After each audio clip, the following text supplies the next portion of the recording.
It wasn't supposed to be there. The forest in southern France was dense, its trails unmarked and fading. I'd been hiking alone, part of a foolish decision to spend a week off-grid.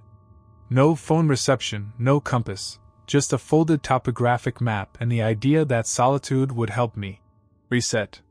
My plan was to follow the ruins route, a path dotted with old abbeys and forgotten forts. But halfway through the third day I strayed. Not far at first, just a shortcut that turned into a detour, which became a complete loss of direction. I'd been trudging through brush for hours when I saw the top of a turret.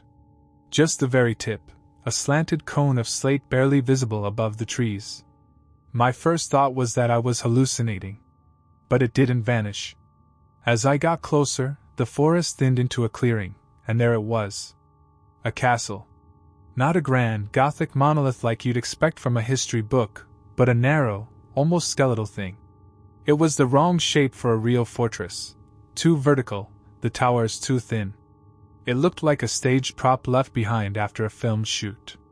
One turret had collapsed into rubble. Ivy blanketed the stones, and moss clung to the edges of broken windows. The place exhaled silence. I told myself I'd just look.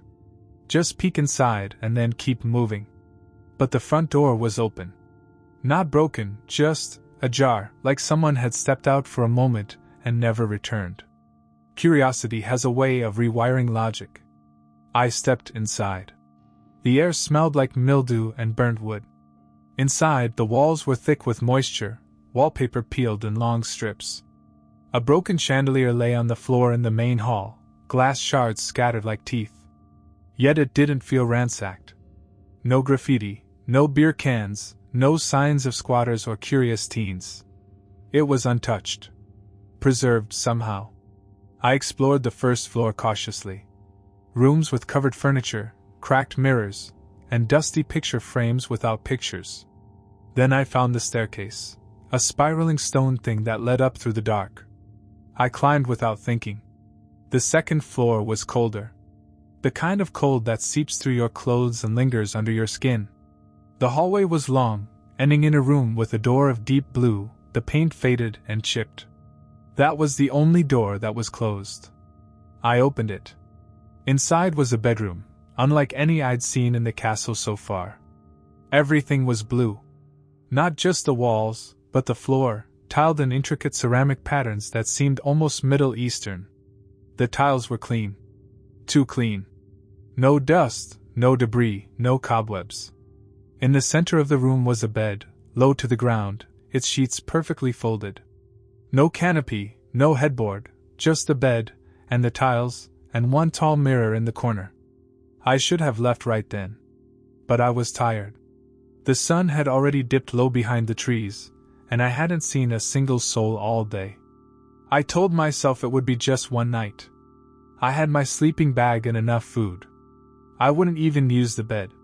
Still, I couldn't shake the unease. Something about how silent the room was.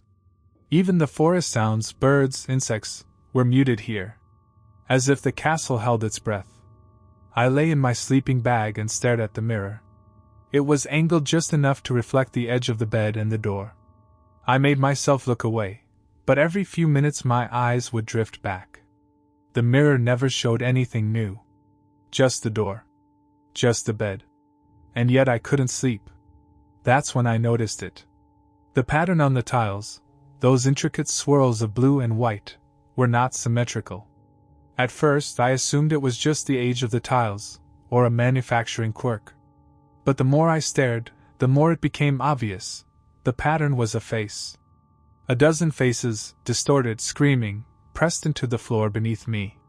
Just vague enough to deny, but clear enough that I couldn't unsee them. I closed my eyes. But the silence had shifted. It wasn't silence anymore. There was breathing. Slow, rhythmic, and not mine. Coming from somewhere inside the room, the breathing didn't stop. I lay motionless in my sleeping bag, every muscle tense. The sound was so deliberate, so measured, that for a second I convinced myself it had to be my own. But when I held my breath, the sound continued. Slow inhale. Slow exhale. Too far from me to be my own. It was coming from behind the mirror. I don't know how long I lay like that, eyes wide in the dark, the only light the faint moonbeam spilling across the tiles. The faces in the floor seemed to deepen in the shadows, their mouths stretching wider. I thought about the door. About running. But the air in the room had changed. It felt heavier now, like the atmosphere before a storm. Thick and pressing. Eventually, I moved. I sat up slowly, trying not to make a sound, though every shift of the sleeping bag sounded deafening. The breathing was still there, steady as before, still behind the mirror.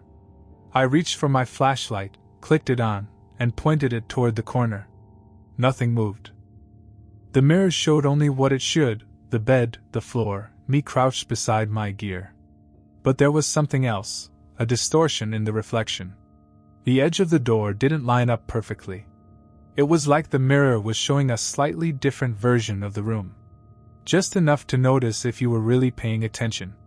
Then I saw it.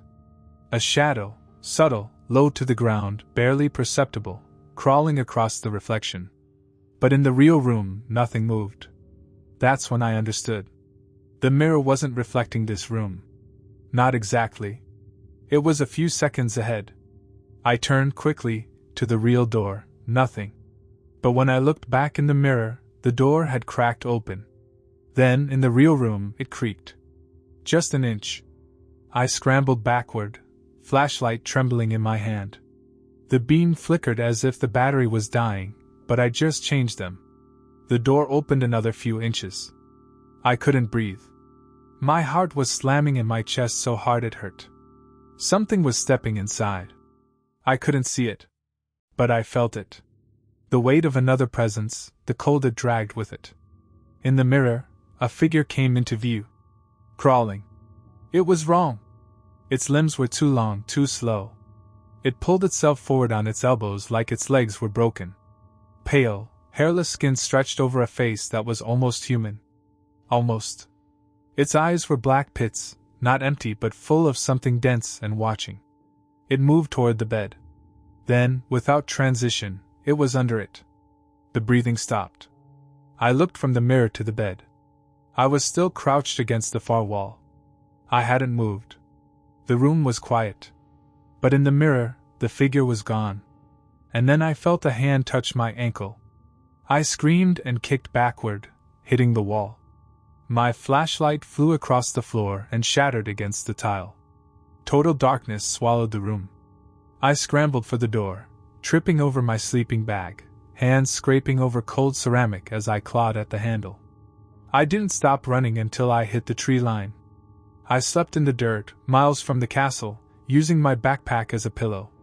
I didn't go back for my gear. I didn't care. I just wanted daylight. I didn't speak of the castle to anyone for years. When I eventually looked for it again on maps or satellite images, there was nothing. No structure. No clearing. Just endless forest. But sometimes, in the quietest part of the night, I swear I hear it again, breathing, slow and patient, from somewhere just out of sight. Waiting for me to fall asleep. It started with an email. Not a chain letter or scam, just a simple invitation. Subject line, a night at Chateau Solène. The body was brief. You have been selected for an exclusive opportunity. One night in a 13th century castle nestled in the Loire Valley. No cost. No catch. Just quiet. There was a link to a website with professional photos, sunlight cutting through stained glass, grand banquet halls, a courtyard with a dried-up fountain. It looked too perfect to be real. I wasn't the kind of person who won contests. I didn't even remember entering one. But something about the tone of the message felt personal. My name was spelled correctly. The message referenced a short story I'd published in a zine 2 years ago, as if they actually knew me. I told myself it was a marketing gimmick and clicked the RSVP. They arranged everything: train, shuttle, dinner. I was met at a station by a silent man in a navy suit who didn't introduce himself. The ride took over an hour through winding countryside. When we arrived, I understood why I'd never heard of Chateau Solène. It wasn't on a hill like I expected. Instead, it was buried in a depression in the land, invisible until the last second. The structure itself was strangely modern in its preservation, glass clean, walls intact, paint fresh. But the air around it felt wrong. Still. Too still, like nothing had moved here in years. There were 6 of us total, me, a couple from Belgium, a retired professor, and 2 young women from Prague. We were told the stay would last exactly from sundown to sunrise. No phones, no photos, no contact with the outside world. Part of the experience. A single night to disconnect. The rooms were assigned at random. I drew the East Wing, marbled corridor suite. The hallway to the room was unnaturally long, far longer than the outside dimensions of the wing should allow.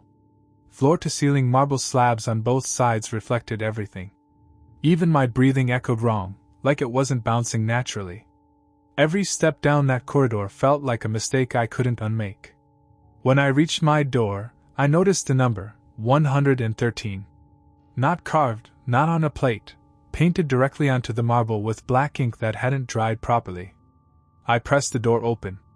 The suite was elegant, 4-poster bed, fireplace, oil paintings that seemed to follow me. The marble continued inside, polished white veined with gray. A single armchair faced the window, which showed nothing but darkness even though it was only twilight. There were no lights in the suite, just candles. I lit a few, trying not to dwell on the way the shadows behaved, longer than they should have been. I unpacked what little I had and wandered back into the hallway. It had changed. There were no doors. Just marble stretching endlessly in both directions. No sign of the entrance I'd come from, no bends, no end. I turned around. My room door was gone. I didn't panic right away. I just kept walking. I figured I had gotten turned around, that the corridor must loop. But after 5 minutes, 10, the hallway didn't change. No intersections. No windows. Just reflections of myself, warped slightly in the marble. One of them lagged half a second behind. That's when the panic hit. I turned around. The hallway was exactly the same in the other direction. The reflections now moved perfectly in sync, except one. A version of me, far down the corridor, who hadn't turned around. He just stood, staring forward. Then he smiled. I blinked. He was gone. And I was alone again, surrounded by smooth, endless stone, and the soft sound of someone else's footsteps coming from behind me. The footsteps stopped when I turned. Of course, there was no one there. Just my own reflection, and even that didn't behave right. It blinked too slowly. I stood still for what felt like hours, listening to silence that seemed to throb, like the corridor itself was breathing just beneath the marble. I started walking again, slowly, one hand brushing the wall. The stone was cool, too cool, and occasionally I'd hit a patch that felt slick, like something had been freshly wiped away. I stopped trying to count my steps. Eventually, a door appeared. No handle, no keyhole, just a gap in the marble, a seam just wide enough to notice. It hadn't been there before. The corridor was blank, then suddenly it wasn't. I pressed on it. It gave way like soft plaster. Inside was my suite. Or at least, it looked like it. Same bed, same paintings, same flickering candles. Only now the candles were almost burned out, and the shadows moved even when the flames didn't. I stepped in cautiously. Then I saw myself. Standing in the corner. Not moving. Not blinking. Wearing my clothes down to the scuff on the left boot. But the expression was off, slightly too calm, like a person holding in laughter at a funeral. I backed out of the room. The figure didn't follow. It just watched me, tilting its head slightly as I stepped into the corridor again.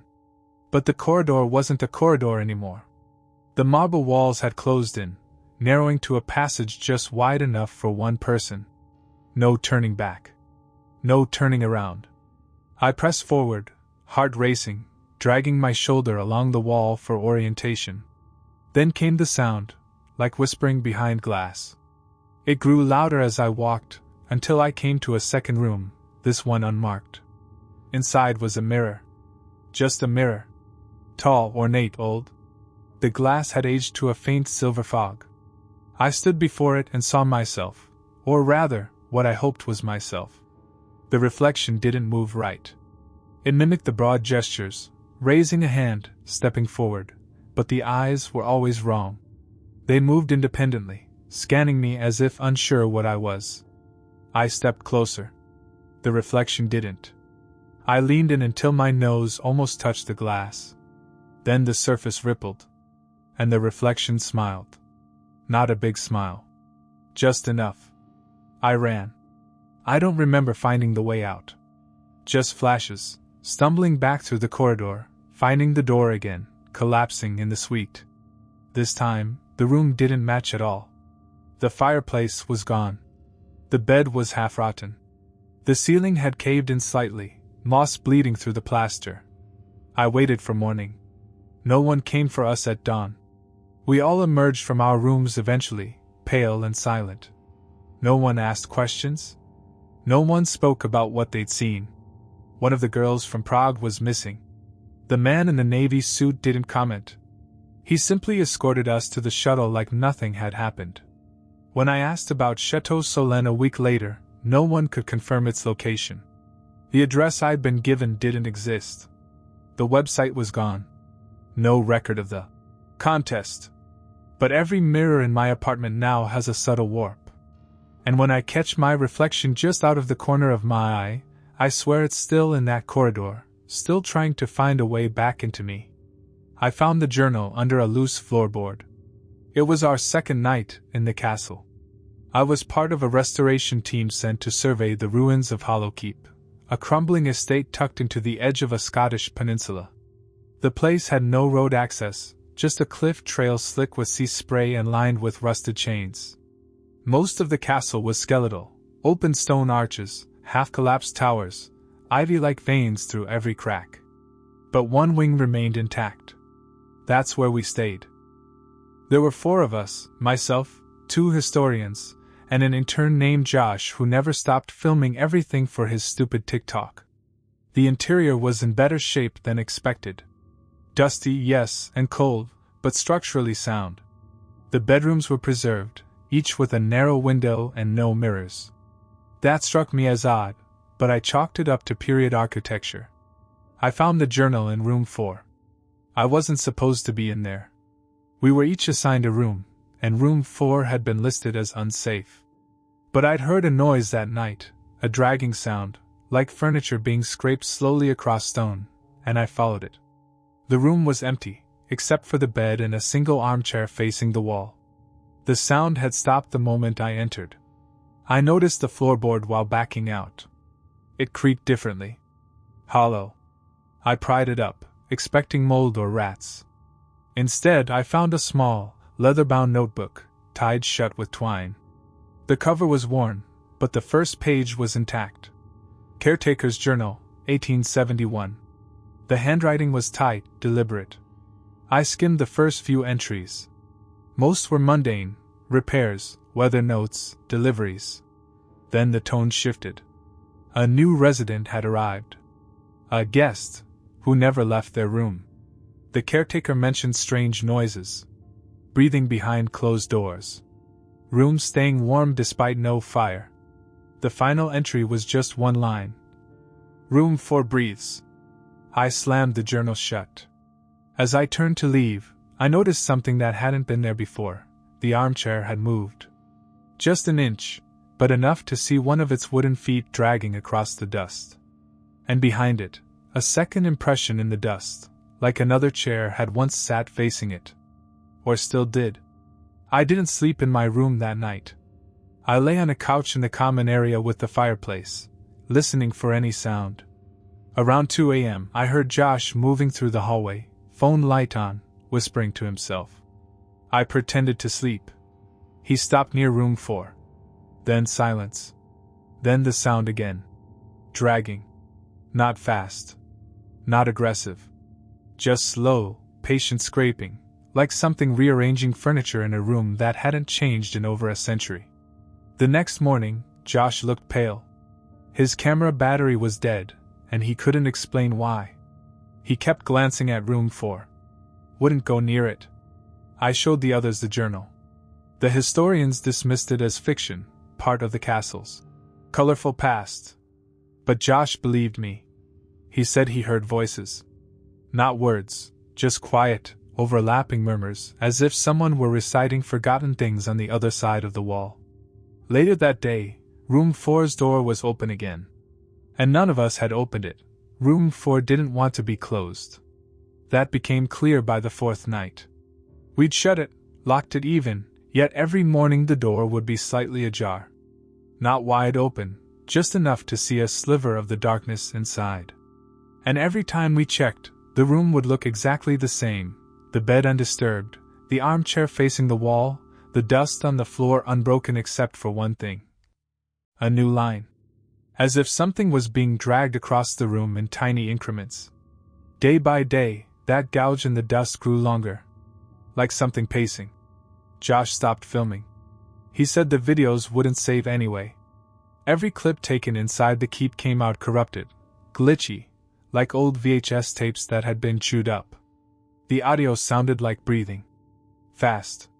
Panicked. None of it matched what we'd recorded. That night, I moved my sleeping bag into the hallway, just outside room 4. I don't know why. Part of me wanted to understand it. Part of me thought if I was close enough, maybe I'd catch something. Maybe I'd see it. Around 3 a.m. I woke up. The door was open. This time, all the way. And someone was sitting in the armchair. Not Josh. Not one of the others. I could see just the back of the figure's head, a silhouette in the moonlight, perfectly still, angled slightly like it was listening to something on the wall. The firelight from the common area flickered just enough to give the hair a soft, human shine. I sat frozen, breath shallow. I didn't dare speak. After a long moment, the figure raised one arm, slowly, jerkily, and pointed at the corner of the room where the floorboard had been loose. Then it stood. And turned. There was no face. Just skin.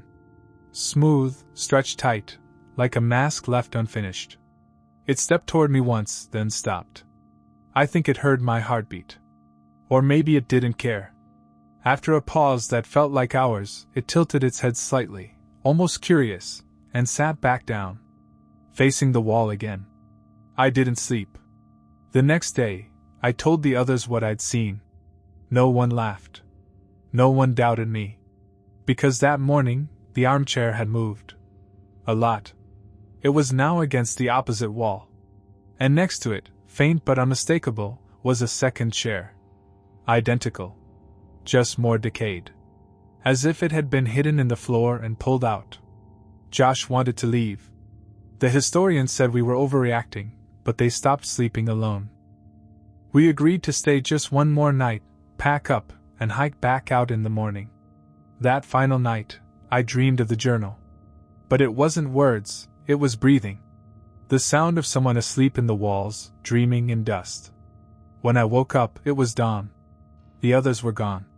Their gear, their clothes, their bags, all there. But not them. Room 4 was closed. And this time, it stayed closed. I hiked out alone. Never looked back.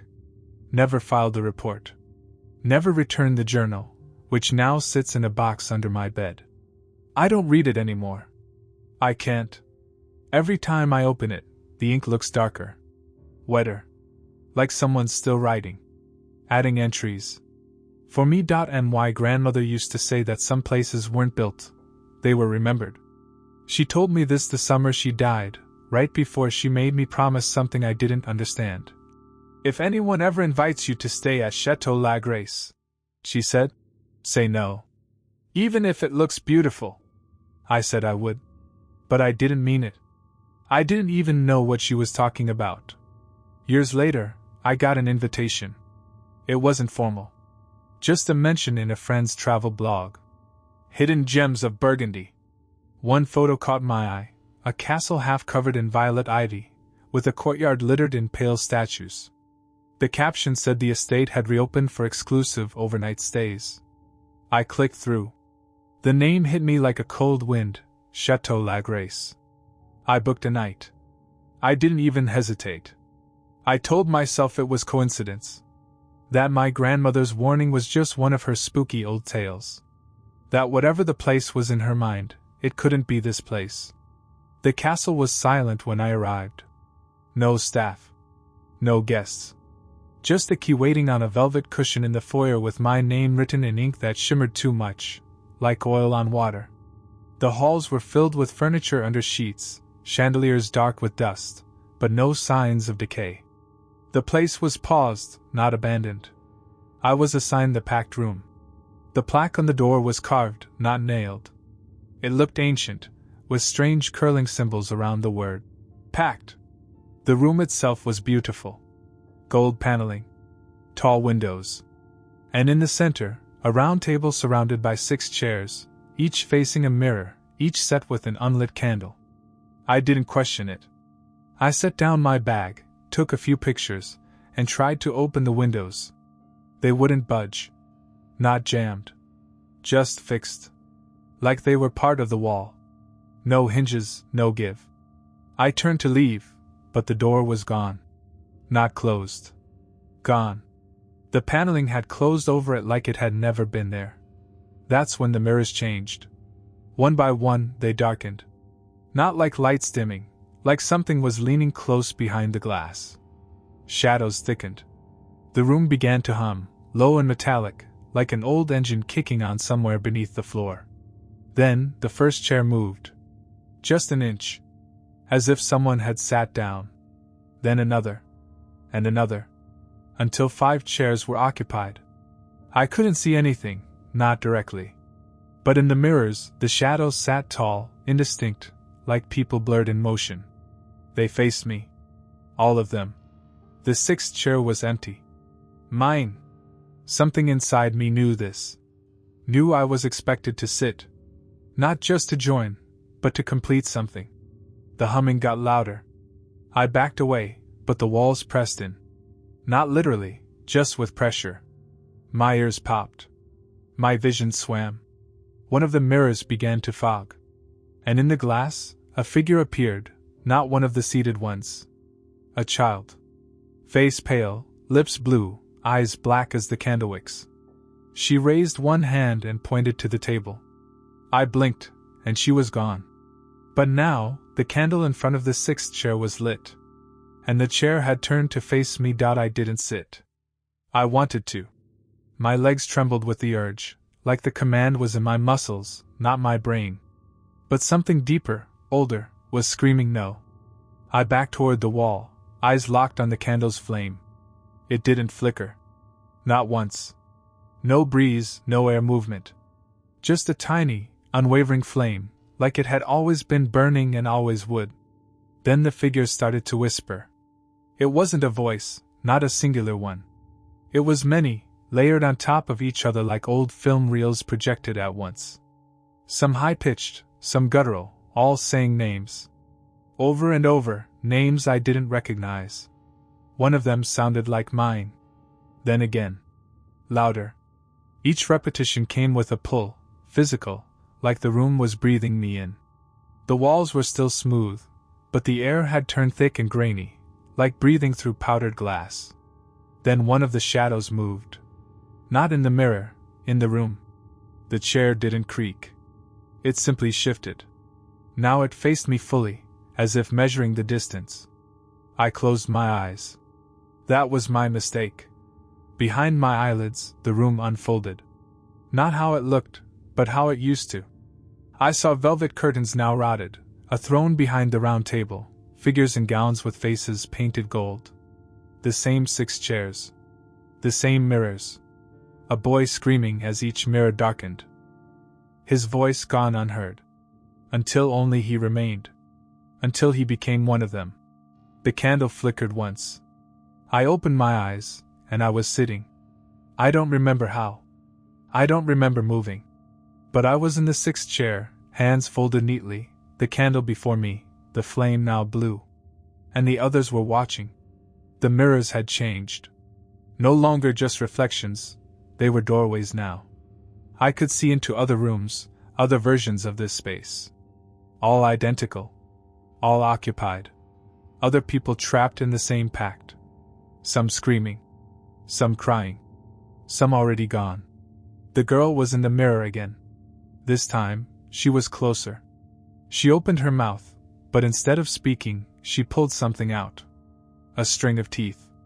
They clattered onto the floor in the reflection but made no sound in the real room. One by one, the figures began to fade. Not like vanishing. Like sinking. Into the mirrors. Into their own reflections. Like the pact was being passed on. Like they were leaving because I had taken the seat. I stood abruptly. And the candle went out. The silence was immediate. Total. Not absence of sound, absence of the capacity for sound. My breath felt like it belonged to someone else. Then the door reappeared. Just like that. No creak. No theatrical reveal. It was there, like it had always been. I ran. Through the hallway. Down the stairs. Out into the courtyard filled with those pale statues. Only now, their faces were turned. Watching me. Expressions slightly changed. I kept running until I reached the edge of the estate. My car wouldn't start for nearly 10 minutes.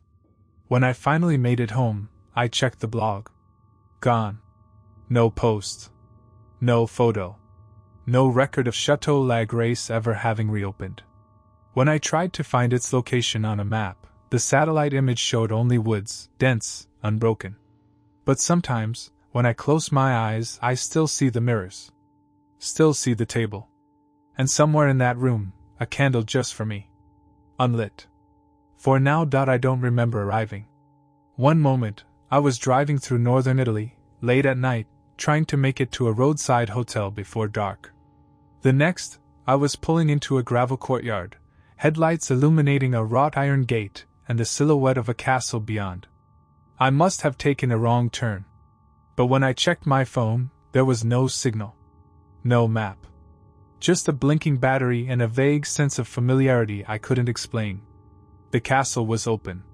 No lights, but the doors had been propped just wide enough to suggest invitation. I should have turned back. But it was raining, and the gravel road was gone behind me, swallowed by trees. So I stepped inside. The first thing I noticed was the warmth. Not cozy, but lived in. The air didn't smell musty or old. It smelled like laundry and stone soap. There were lights, dim ones, embedded in sconces along the walls. I followed them. The hallways were narrow, then suddenly massive. One corridor would be barely wide enough for me to squeeze through, the next a ballroom filled with dustless tile and pristine chandeliers. No furniture. No people. Just rooms. Until I found the red staircase. That's not what it was called. There was no sign, no plaque.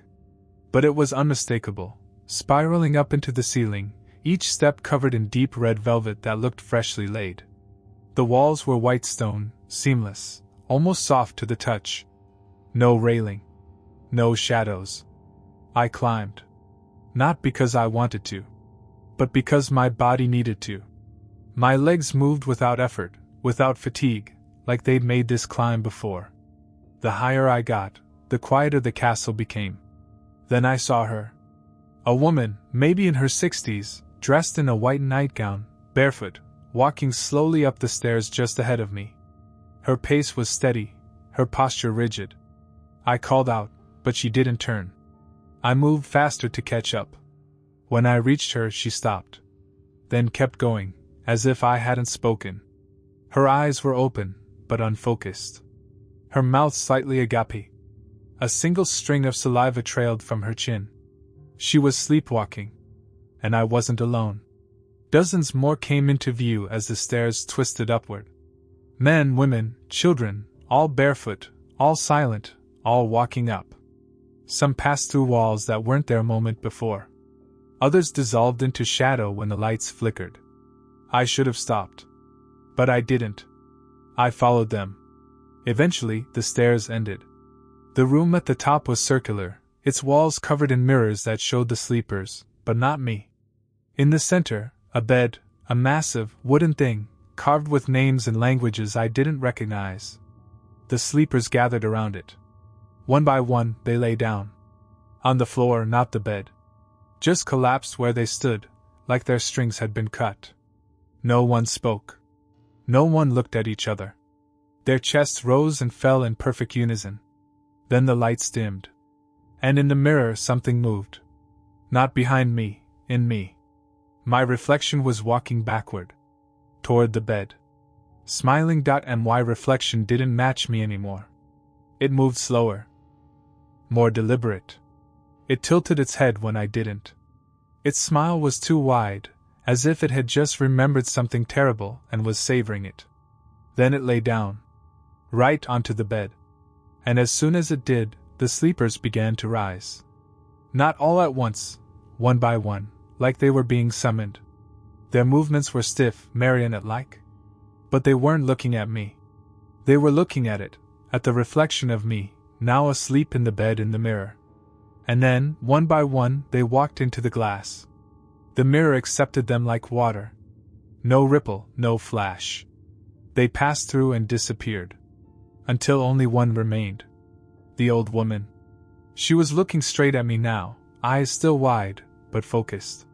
Her lips moved. No sound. Just two words, mouthed over and over. "Don't sleep." She turned. Walked to the bed.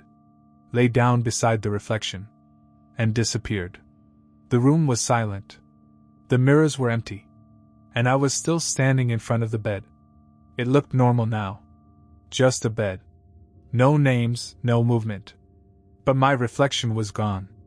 No mirrors showed me anymore. Just the room. Just the staircase behind me, now closed off by a wall that hadn't been there a moment before. I was sealed in. I don't know how long I stood there. Time was gone. Hunger was gone. The need to sleep grew loud. My eyes stung, my knees buckled, but I stayed standing. Hours passed. Days maybe. The room didn't change. Until the knocking started. It wasn't loud. Just steady. From the mirror. But not on the mirror. Inside it. Something was in the glass now. Not a reflection. A body. Pressed against the other side. Skin gray, eyelids fluttering. My face. My shirt. My stance. Asleep. It was trying to wake up. I screamed. Pounded on the mirror. Nothing. Then it twitched. Eyes opened. I took a step back. The thing inside the mirror took a step forward. And the glass cracked, just slightly, like frost blooming across the surface. The body smiled again. My smile. And knocked. Again. And again. Each knock sent a tiny vibration through the room, through me. My knees gave. I dropped to the floor, curled into a ball. Sleep wrapped around me like a wet blanket. Then I heard her voice again. The old woman. This time clear. In my ear. "If you sleep here, you stay." I jolted awake. In a hotel. A real one. Fluorescent lights. Cheap bedding.